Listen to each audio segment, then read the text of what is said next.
What is going on, everybody? My name is Seth and you're watching 252 Squad, and in today's video I'm putting a clutch in my 2013 S197 5.0. Now you may be asking yourself, Seth, how are you putting a clutch in a car that only has 54,000 miles? It's either A, because I'm a sucky manual driver, which possibly is true, and B, when I was at Ponies in the Smokies, we were sitting in a lot of stop and go traffic after driving 6 hours up there and going through Gatlinburg, Tennessee.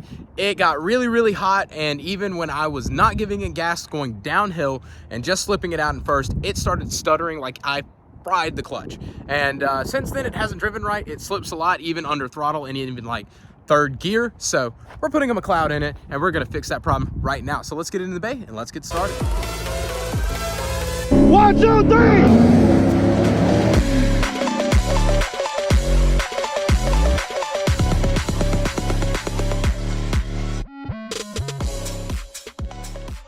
All right, so the car is up in the air, as you can probably see, but before I go into doing that, we're gonna go ahead and talk about what we got for the car. So starting off with stuff we got, we have an SVE stainless. This is a clutch line. The factory one is plastic, so we're replacing it with a stainless one. Moving on to the clutch itself, if we pull this open and I pull all this stuff off, you see we have a McLeod. This is a McLeod Street Extreme Clutch.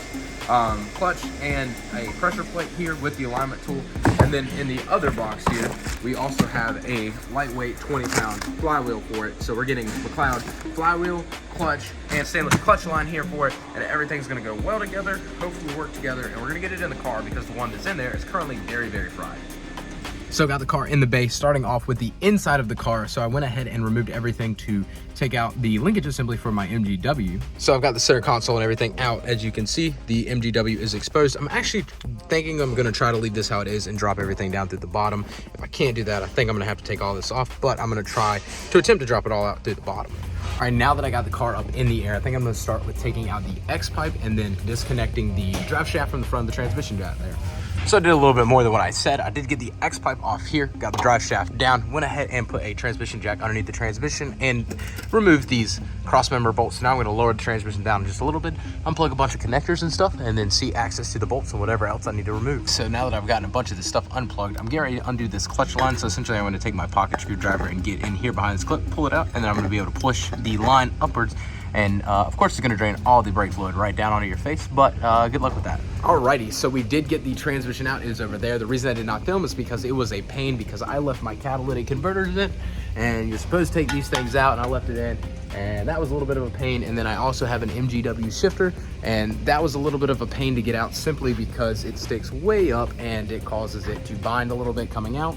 I was able to get everything out, kind of manhandling the transmission, and then sat it down on the jack. Hopefully I didn't mess up an input shaft or anything like that, but I guess we'll see when we get it done. Alrighty, so the next step is to actually remove this clutch. I'm just gonna take out the 9 bolts there, get that out, to get the pressure plate out, and then get the flywheel out of it. I don't think the clutch material is supposed to be falling out as the bolt holes are falling out. This is not looking too good down here. So I am currently about 1.5 hours into the job. I do have the clutch out, it is down there. The pilot bearing is out and down there as well. Let me show you what the clutch looks like. So clutch itself doesn't look too bad, a little bit of bluing, nothing too crazy, but if you come over here to the pressure plate, man, that thing is cooked. You can see where it has been slipping across. I can tell you this thing in second gear, when you got on it, it would just kind of kind of like traction control was turned on. I'm pretty sure it was just slipping it so badly. The transmission itself is pretty decent looking over here. Got everything out, looking good. I'm gonna go ahead and replace this throwout bearing here and try to do a bench bleed of it, see how that goes. So I'm gonna show you all that, but we're gonna go ahead and take this over now. Alrighty, so we're back day 2 working on the car here. We got everything out of it.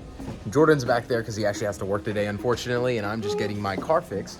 And his wife won't let him get a Mustang. So we have everything pulled out. I have the old throwout bearing here, transmission's there, pilot bearings pulled out right there, clutch and flywheel, very blue right there. I don't know why I said flywheel. Flywheel's over there. Clutch is right here with pressure plate. I've got everything. A lot of brake fluid is drained out. Now I'm going to lower the car down so I can get the factory clutch and put the braided line in that's over there. All right, so we got the car down a little bit here, coming into the engine bay. So this is the actual clutch line down here. So see the one I'm feeling right here. I'm just going to undo this tab like I did on the bottom side of the transmission, pop this line out, and then feed it down because you can see it's loose down here. All right, so we got Sean here. He is actually cleaning out the transmission because there's a lot of clutch material that's in there, and then he's just kind of going to clean over everything because it is a transmission from 2013 that's been in there probably the whole time. So we're going to get this cleaned up, put it on time lapse, and I'm going to probably put the pilot bearing in and then figure out a few other things like continuing running the clutch line.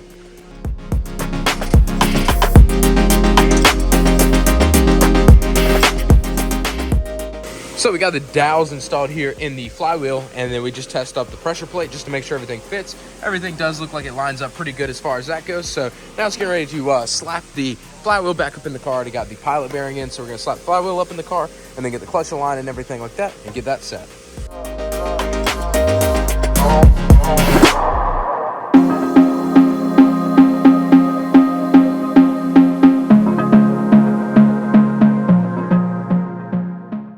So got the clutch in, everything is torqued down and it's even aligned, so you got a little noise coming on. Everything's looking good up through there.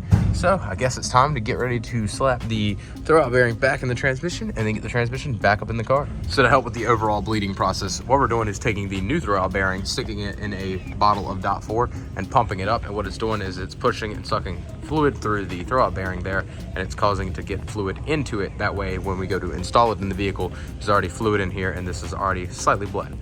All right, another quick update. Transmission is in. That was a freaking pain. That was not fun.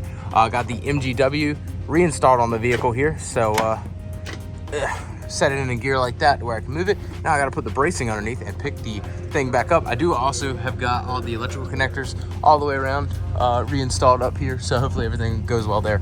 But yeah, now I'm gonna put the bracing up here and get the transmission jack back up. Alrighty, so coming under here, guys, we've got everything bolted back up. X-pipe is back in, transmission mount, drive shaft, shifter, everything there is all hooked up and looking good. So we're gonna lower the car down, and I guess I'm gonna go ahead and start the bleeding process. All right, so very luckily, I have a Sean and a brake machine that actually pulls vacuum up. So what I'm doing is I have this pulling vacuum on the brake master cylinder because the clutch line runs off the brake fluid, and Sean is in the car pumping it up, and you can see all of the air coming through this line right here. So that's all the air that is in the lines. Like I said, I got a new line here. You see the stainless line that runs down to the transmission, and then a new throwout bearing in there, and so that is what all the air has to come through to get it out. So if you don't replace any of that stuff, you should be fine. You might have a little bit of pumping you need to do, but if you don't, you're gonna wanna do something like this, because if you're not, it's gonna get a long time of pumping that clutch up in order to actually have any pressure on it. Alrighty, so in the last clip you saw me bleeding the clutch. We got everything bled on the clutch and everything like that. No issues as far as that goes. Using the pressure bleeder style was wonderful. It did not take me very long, maybe 5-10 minutes to get everything bled, so everything's looking good as far as that goes. Now, the thing that I wanted to point out is that I have already driven on this clutch for a while. I drove it throughout the entire break-in process. Living in Raleigh, North Carolina, I just did 500 miles of city driving, which was pretty easy, and I did it in only a few weeks because I drive in Raleigh. The other thing that I want to point out about this clutch is it is very grabby. So when you're slipping it off the floor, sometimes the car will kind of stutter a little bit. I was a little concerned about that, but I found that is a common thing on this clutch apparently with this McLeod Street Extreme Clutch. So that's pretty much what I got about that.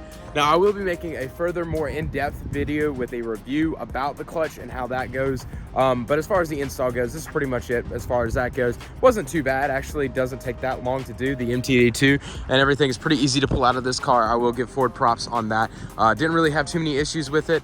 Coming out was a little bit difficult, but it's also a 2013, so you kind of expect that with a car with a little bit of age on it. So anyways, that's going to be all for today's video, guys. I thank y'all so much for watching. There's a lot more stuff planned on this car, that truck, and that car back there. So make sure to subscribe to the channel so you can not miss up all the updates that I'm going to be giving, as well as the GTI build that is now going on, which should have a video every week for the next 3 weeks. So that's going to be great there. So thank y'all so much for watching. I hope y'all have a great rest of y'all's day. Peace out, and I'll see you next time.